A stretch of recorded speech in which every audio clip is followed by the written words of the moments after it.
બાપુ સમજવા જેવા શબ્દો છે.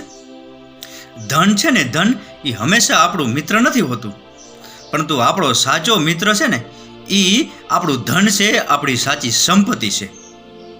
ધન જો જતું રહ્યું ને તો આપણે ફરી પાછું કમાઈ લેશું, કોઈ પાસેથી ઉછીનું લઈ લેશું અથવા તો વ્યાજે લઈ લેશું.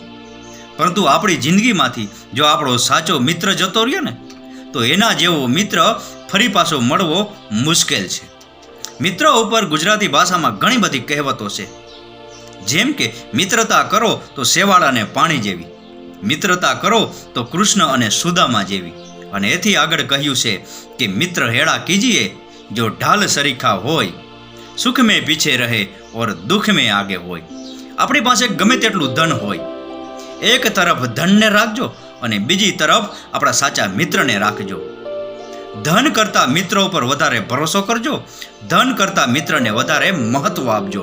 કારણ કે દરેક વખતે ધન કામ નથી આવતું, પરંતુ આપણો સાચો મિત્ર દરેક વખતે કામ આવે છે. રાકેશ ગીરીના આ શબ્દો સમજાઈને વંદન. આપનો દિવસ શુભ રહે. મહાદેવ હર.